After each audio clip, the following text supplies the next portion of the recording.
together in the DVD set. I believe it shows all the episodes of the show, plus it shows all of what the guest. Are you sure you're authorized to talk about that yet? Yeah, I definitely am. Okay, I'm the. Yeah. I haven't been, so by the time this airs, it will be. By the time this airs, it will. Okay, cool. Show. So yeah, it's my fault if I'm spilling the beans on anything. But yeah, so basically, it'll also show like the full amount that each yes, guru, the full 2 hours from each teacher. Which I don't know what the price point is for it, but I can tell people to watch it in the privacy of your own home where you can rewind it, blah blah. It's probably worth it. I mean, you've got Perry Marshall and Chris Jones and Armin, whatever his name is, and I mean like all these very famous, Dave Taylor, and I mean, come on, everybody knows who Dave. You've been on Dave Taylor websites. Yeah. Anybody. My wife had been to a Dave Taylor. It's hard not to search for about anything on the internet and not find Ask Dave Taylor. Yeah.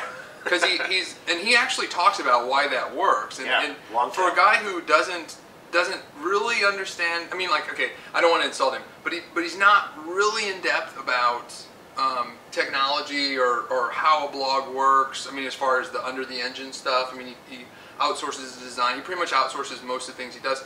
But he does a tremendous amount. He's a writer. He's a writer. Yeah, he's very good at it. And he was a part of my conference, the Elite Retreat, the very first one. And he talked about, you know, blogging, and we kind of were like, you know, how much is there he's going to talk about? And he did a very good job, and a lot of people really got a lot out of it. So yeah, so just from all the gurus and stuff, I'll probably get it and check it out definitely. And well, I mean, look at it this way. Let's say that you've got all these guys together at a big seminar or something, for example. It's going to cost you $2,000 to go to a big seminar, and there's good food. But for $1,000, you can have the DVD set in your home, eat your own food, and get away great with it. Now, each of these individual teachers, I'm not privy to the back end of what the agreement they have with Joel, but I do know they were paid to do the show. And I don't know how much they were paid, but I can guarantee you that Joel Comm put out easily, I mean, a lot more than $1,000 for these teachers. I mean, there's just absolutely no doubt in my mind that half of one teaching cost Joel about what this DVD set costs. So to have it all put together in one place, and to have, I mean, these are like basically each individual person's classic stump speech, if you will. So to have that basic stump speech at your fingertips, I can tell you that I mean, when I got back from Next Internet Millionaire, I had a successful product launch for our Schrock Desk product, which is remote live PC support. We have over 300 customers now after that. Just off of what I learned on Next Internet Millionaire, it made such a difference. I'm doing everything in videos. I got transcripts all over everything, which I'll kick your butt if there's no transcript for this. Put the video up. I won't transcript it, but if you want to transcribe it, I will send it off to Carol and she'll transcribe it. Okay. But that way Google can find it. I mean, what point? Right. Like I do a radio show every week and we answer computer questions. What point is it? So what I learned on the show, Google can't search video. Duh. Okay, we all knew that. Yeah. I have all this great content that's original. Why am I not transcribing it so that Google can find it and index it and give me search results so I end up like Dave Taylor or something? So you can take these individual pieces and put them together and really learn a lot from it. Yeah, I don't have it. I should have been doing that with my radio show a long time ago, but I just never had time to do it. I know I could have hired somebody and stuff, but I mean, people forget like I do. I run like 5 companies in addition to doing my blog. So the blog thing's fun, and people. Well, you don't do that whole sit in your underwear and make $1 million thing. No, not me. So now we're down to the final 2 people, and so for the show, you know, it's down to Jamie Luchuk and Charles Trippy. And I gotta say, when the show started, I didn't think much of Charles Trippy. And up until about the 9th episode, I thought, this guy's a weirdo. I mean, he didn't seem like he gave a crap if he won. It didn't seem like he really was that competitive. But you could tell he was a smart guy, but he reminded me of one of those Berkeley guys or something that really, I mean, he was saying if he won, he'd buy the world a Slurpee, and I just was like, how serious is Joel going to take this guy? Well, you gotta remember too. I mean, Charles had a double-edged sword to his throat. I mean, on one hand, if he got real serious all of a sudden, and if he was Thor Schrock, you know, it was like real serious about winning and wanted to go out and get it and all that stuff, it would have completely destroyed his YouTube character. You can't forget, he's got a super successful YouTube channel, 33,000 some subscribers. I mean, just huge. YouTube in some cases actually pays him to put a video up because he's that popular. And so if, you know, would he want to sacrifice that for the Next Internet Millionaire, for a shot at that?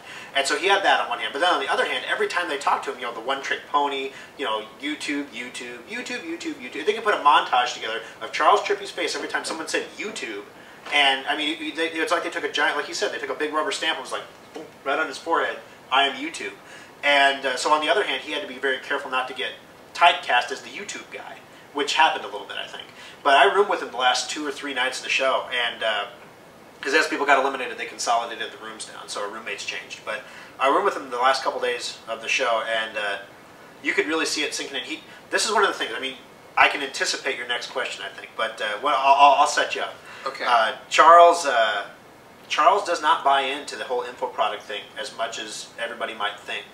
Well, I'm not a big info product guy. Yeah, I mean, as most people know, in fact, that's why I don't know most of these gurus that were on there. They're, you know, the kind of your mailer, remailer kind of people, and I come from the search marketing side. So, but yeah. Well, yeah, that's something. People, there's so many different dimensions to this marketing. But Charles, Charles understands that stuff works. He knows it doesn't work with everybody. I don't read those sales letters. I mean, Charles doesn't read them. You don't read them probably. Yeah. So, I mean, if they don't work with everybody, what if you had a spy-level approach, a split approach, where you had both things, but would work with some people and not others, and then get everybody basically.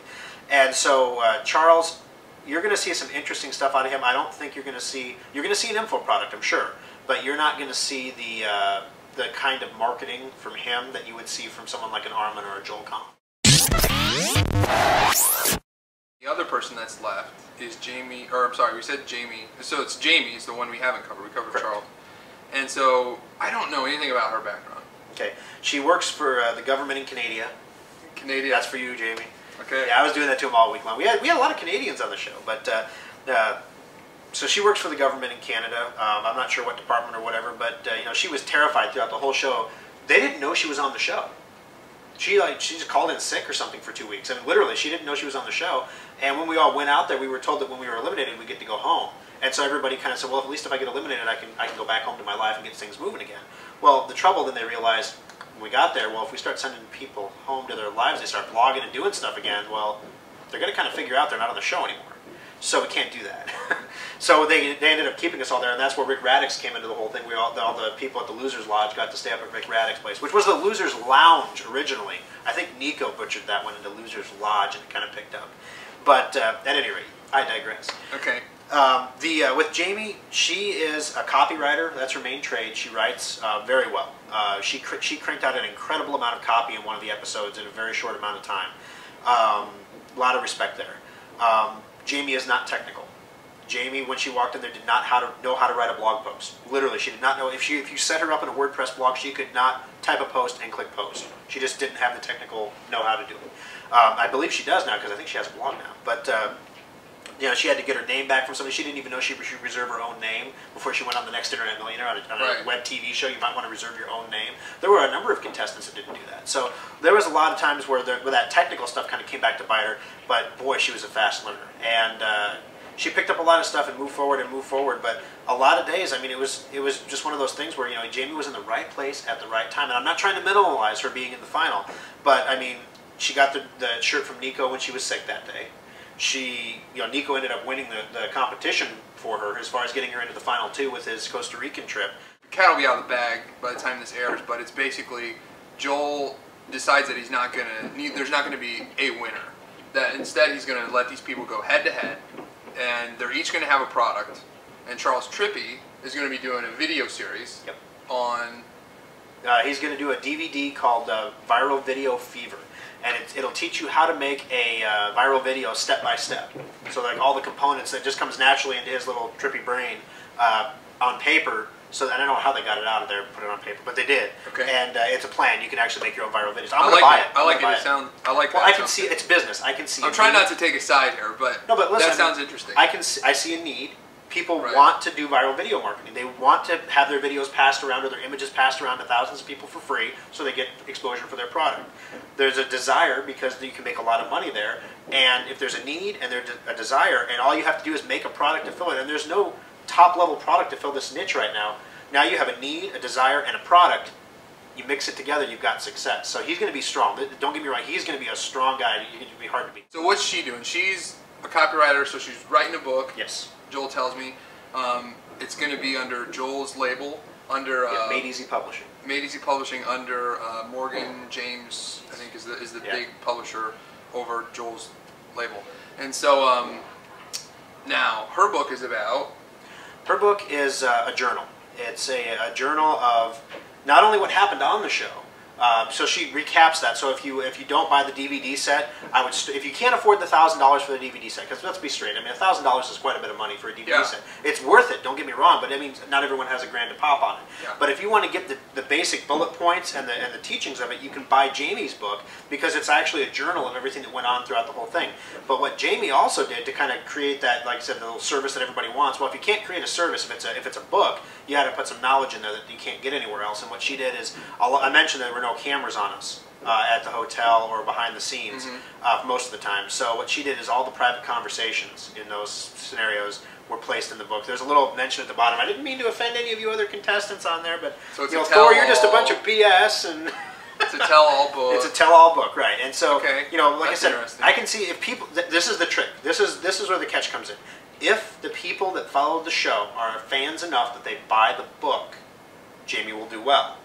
If the people who followed the show because they like watching online video, they're probably not going to buy the book.